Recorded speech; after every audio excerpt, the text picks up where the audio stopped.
Good afternoon, I'm Belinda Borisow.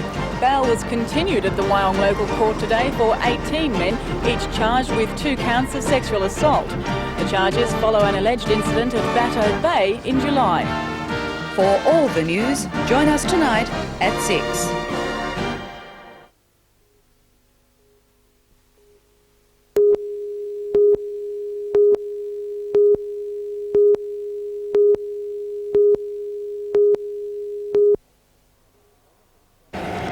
The Geographers stopped at Bray Park at Waratah this morning to get a panoramic view of the city's layout.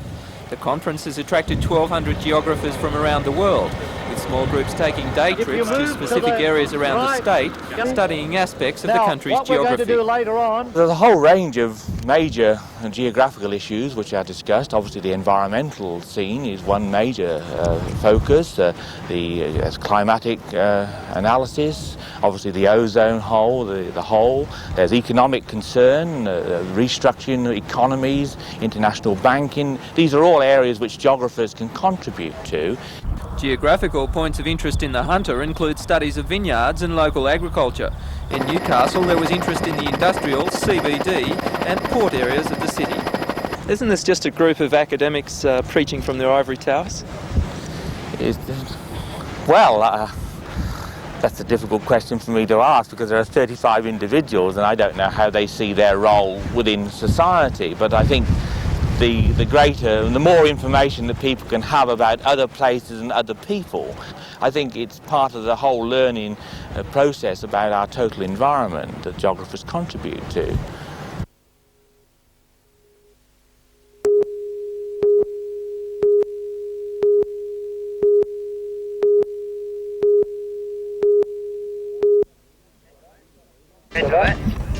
Union leaders have addressed several hundred striking miners at Branxton, updating them on progress of the Coal Industry Tribunal. They say the tribunal is far from resolving fundamental differences between employers and miners. For all the news, join us tonight at 6.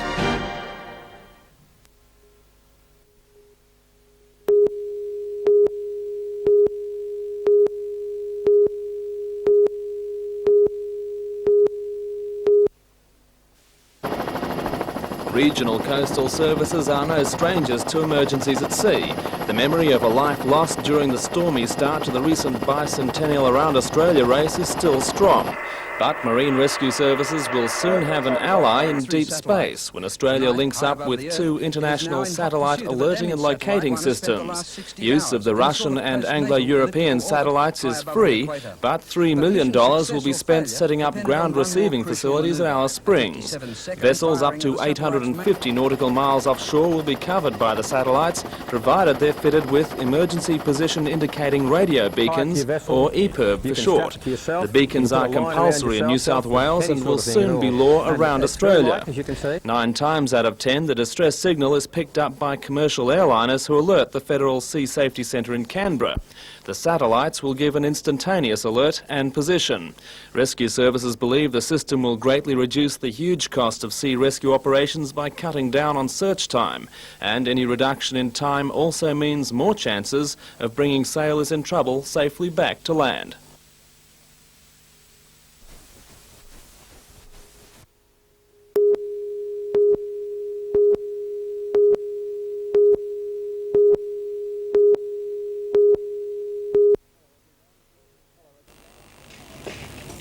Hello everyone, welcome to a very special edition of Country Report. For many rural people, the last week in August means a trip to Gunnedah in the state's northwest.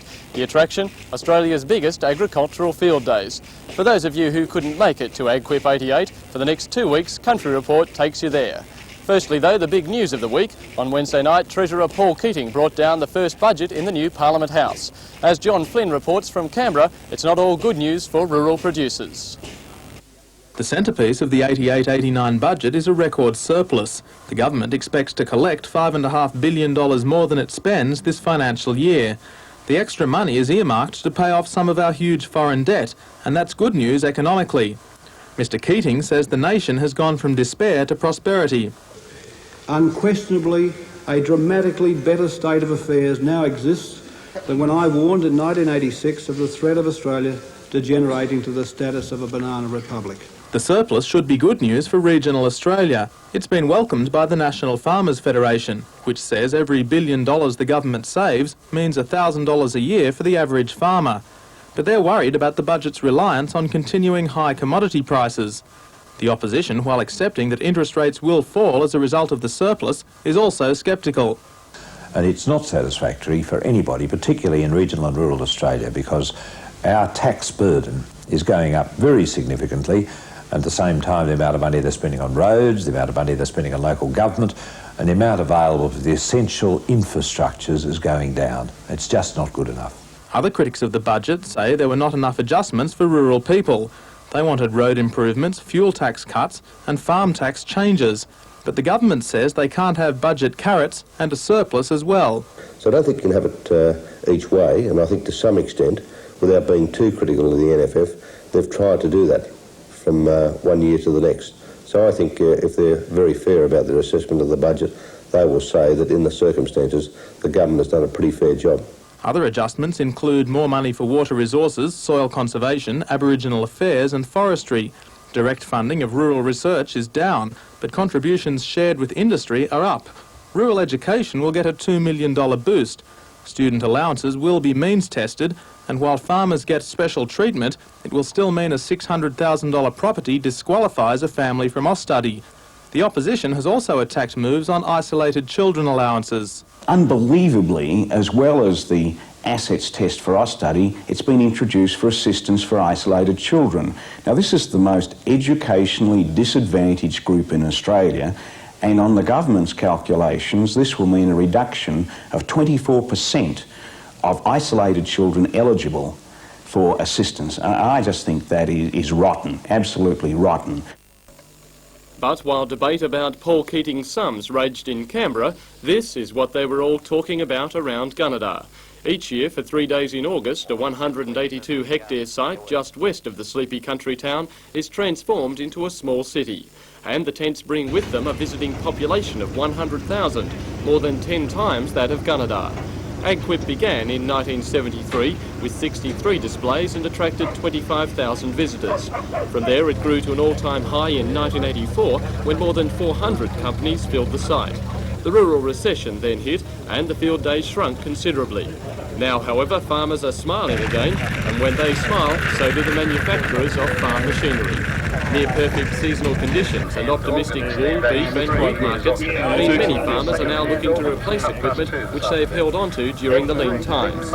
And according to organisers, there's no better place in the southern hemisphere to look than AgQuip. We class AgQuip as the largest rural supermarket in Australia, bringing together every major machinery manufacturer, importer and distributor, and also products and services at the one place at the one time where the man from the land can view those products, the new technology, and buy and improve his technology and how to run his farm in 3 days at AgQuip. And the rural boom has hit AgQuip as well. This year, more than 370 exhibitors and $100 million worth of machinery are on site. It's estimated $4 million will change hands during the field days, but operations coordinator Trevor Carter says the real value to businesses comes later.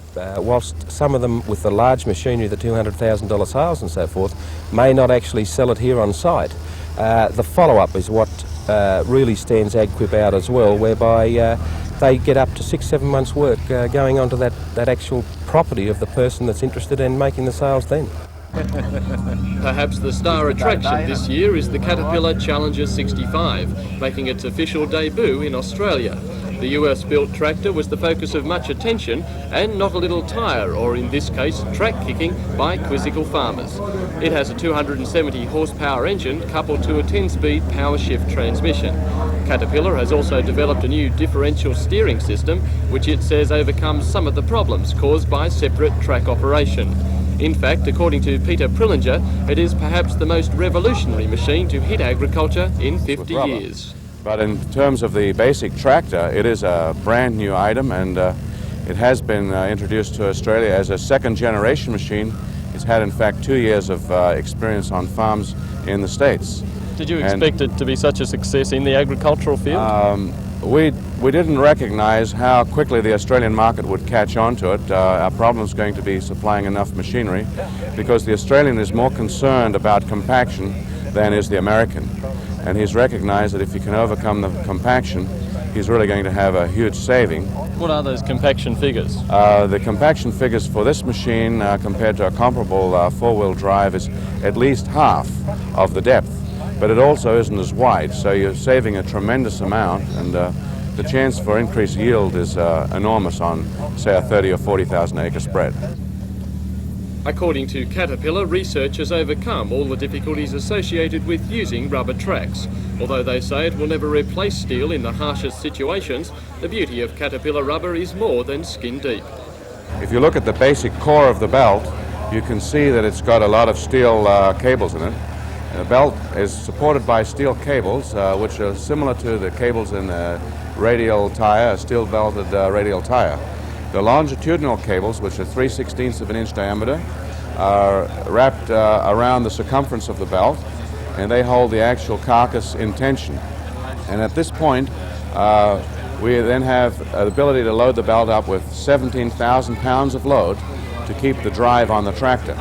And that is what enables us to give the life of the track. Now, the basic belt is again protected by some cross cables, which run at 45 degrees, which we call breaker cables. There are 3 layers of these, and they are there for protection against intrusion from steel tines and other sharp items that might have been left in the fields from the year before, so that you cannot damage the basic belt itself. And it seems there are many who are accepting the Caterpillar message. 10 of the $240,000 machines have been sold before they even hit Australia. Does that mean you're saying four-wheel drive tractors will become obsolete? I wouldn't say they're going to be obsolete, but certainly people that are economy-minded are going to be wanting to make the switch, because there's also a saving of 2 gallons of fuel per hour in the same horsepower class. Our machine, for example, is 270 horsepower, and it'll take on a 330 horsepower machine and outproduce it, and yet save 2 gallons of fuel per hour. However, Caterpillar will have some trouble convincing the manufacturers of the more usual four-wheel drive heavy tractors. Although they cost a good deal more, delivering much higher horsepower, dealers say the old favourites have proved themselves. Ben Hall, Case Tractors Northern New South Wales District Manager, says it is too early to really know if the Caterpillar tractor will work. They're an innovation, I guess, and they're trying something new, and that's what agriculture is all about. But four-wheel drive has been proven in the field for many, many years, and I guess all we can do with that situation is come back and see what it's like in 15, 20,000 hours. We know what ours will be doing. Where will that be? You know, these are out there. We know what they do, what their capabilities are. They're an unknown quantity at this point in time, and we don't really consider them as a competition. Do you still have selling points over and above what the Caterpillar offers? Yes, I mean, we're very flexible with our tractors in row crop work, agriculture, broadacre, laser planing, the whole lot. I mean, they're all there. We've got high horsepower capabilities with full power shifts, good braking, and we've got it all. So if they come there somewhere, there might be a purpose for them. Time will tell, I guess. Farm transport plays a big part in AgQuip, with most major vehicle manufacturers on site to tempt the farmer looking for a new four-wheel drive, though a few of them may have been a little nervous of offering test runs. AgQuip now has a permanent four-wheel drive course, where potential buyers can put the vehicle of their choice through its paces. And for the farm with more than its share of obstacles, perhaps something with a little more clearance is in order. Although not available for test drives, the owners of the Aussie Battler weren't adverse to putting the 4-metre truck through its paces for an admiring crowd.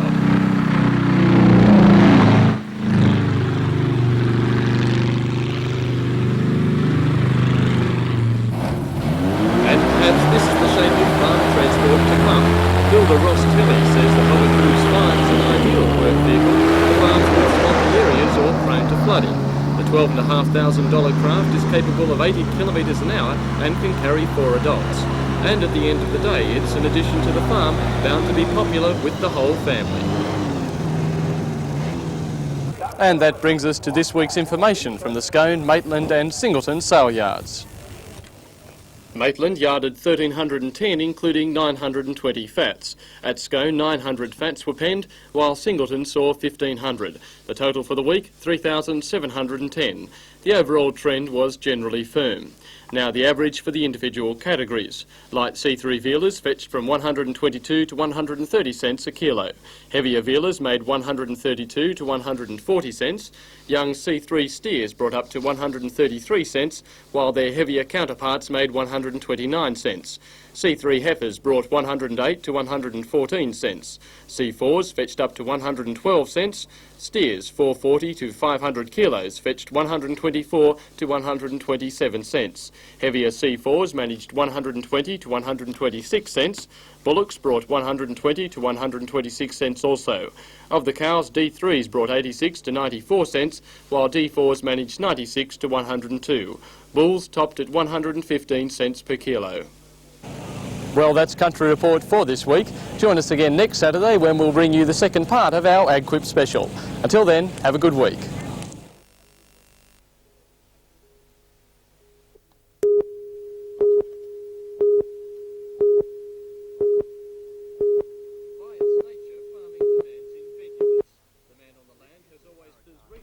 This year's Matara Carnival attracted almost 1,300 players. 8 days of competition played at 42 clubs in the region culminated in today's final. 248 teams lined up in the mixed pairs, 208 in the men's pairs, and in the feature event, the fours, 90 teams were whittled down to this afternoon's best two. The Kevin Franklin four at 7 ends were down 9-4, but by 20 ends had begun to dominate the game, leading 20-12. At the finish of the 25-end final, they had won 22-16. The winning four of Franklin, Peter Lamb, Peter Monahan and Arnold Robertson all win a holiday on the Gold Coast. Men's pairs winners were Doug Howard and Les Standen, while the home green team of Rex Bailey and Joan Bradley won the mixed pairs.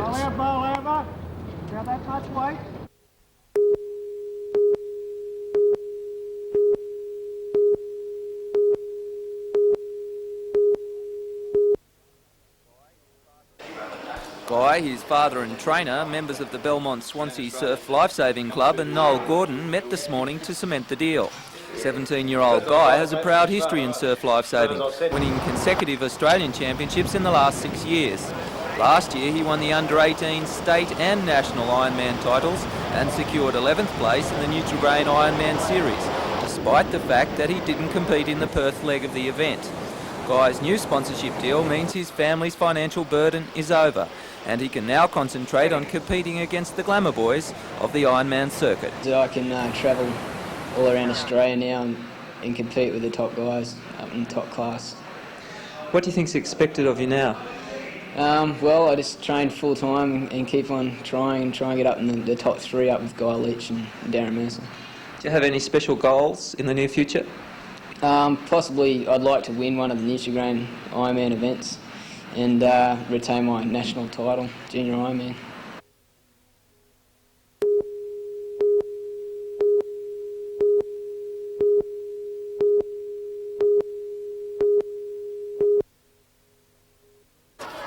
West League's Torpedoes, playing in the white tops and check skirts, are all under 18 years old, but with talent such as Joanne Bora, an Australian under-19 representative, and Rachel Long, a state representative, the match had been predicted to be close, and it was.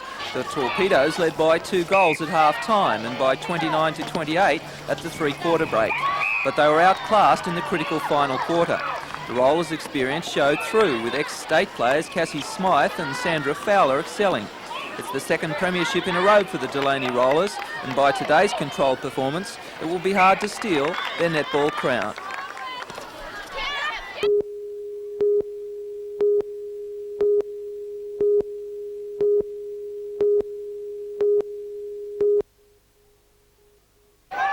It was 2 years in a row for Belmont with a tight 4-3 win in the grand final. Belmont went into the game as underdogs after being thrashed by Boomerang 13-3 in the major semi-final. Belmont's pitcher, Troy Holliday, controlled the Boomerang batters with some accurate pitching. Boomerang Steve Rippon hit the only home run of the game, but the team as a whole couldn't match the consistency of the Belmont side. Meanwhile, an important announcement was made at the grand final regarding the future of baseball in the Hunter. Newcastle will field a team in the prestigious Sydney competition, becoming the only non-Sydney based side in the series. What I'm hoping it'll do is keep our players together. We have a whole heap of talented young players on their way through. And what is happening, of course, is that in the summer, these players tend to migrate off to Sydney clubs or the Central Coast and play out of our association. So what we are trying to do, of course, is to go into the Sydney comp with our own organisation, keep all the players together and hopefully build up some unity and some teamwork.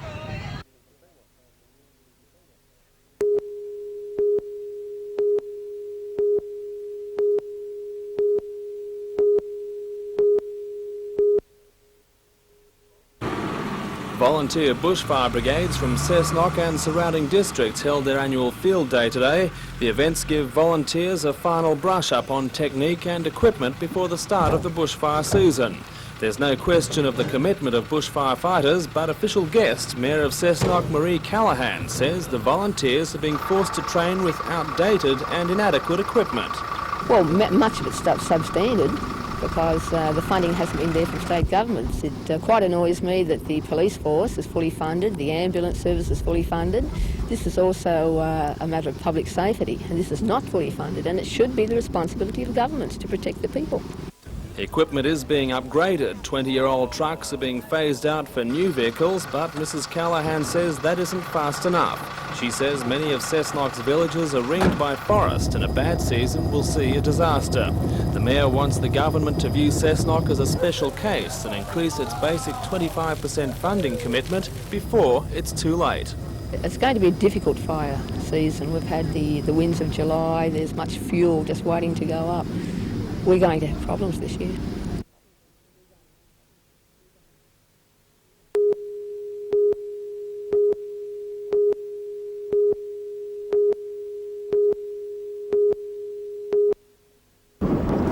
Skiers raced over a 5-kilometre course, the maximum under international racing rules. 30 of the best took part, coming from throughout New South Wales, as well as Victoria and Queensland. Today's series is the first of 8, which will be used to select the Australian team for next year's world titles in Italy. Gosford will also conduct the final series on February 26th, in which the Australian team will be announced. After an hour and 1 lap of the course, Network skiing Murray Brown finished first in the Formula 1 section. Fellow Sydney-sider My Three Sons skiing Matthew Campbell was second, and Toukley's Top Gun towing Mark Savage was third.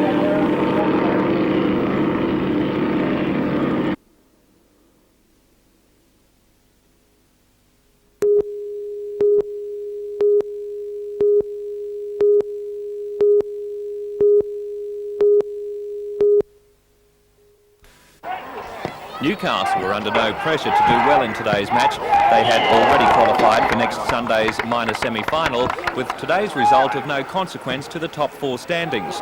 Out of the Newcastle lineup was striker Martin Cummings. He was sorely missed early in the match as Australs couldn't crack the tight Warringah defence. The stalemate was finally broken in the 42nd minute through Scott Bailey to give Newcastle a 1-0 lead at the break. Midway into the second half, and Brett Porter puts the match beyond doubt with his 16th goal of the competition. Newcastle's next big test comes Wednesday night when they take on the Australian Socceroos at Austral Park. Newcastle will run on its state league team. Guest reserves will be former locals playing in the NSL. They include David Lowe, Darren Stewart, Peter Tredenik and Clinton Gosling. Also expected to get a run are Ralph Meyer and Robbie Nomov from the Blacktown City Club.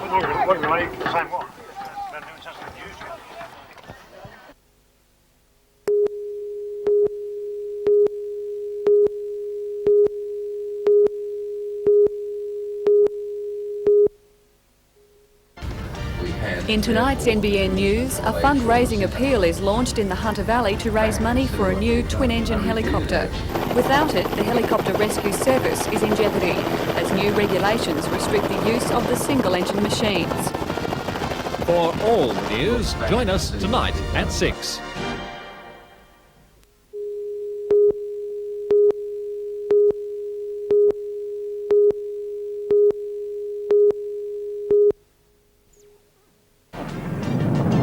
The grim legacy of nuclear fallout from weapon tests in the 1950s and 60s could be turned to Australia's advantage in the battle against soil erosion.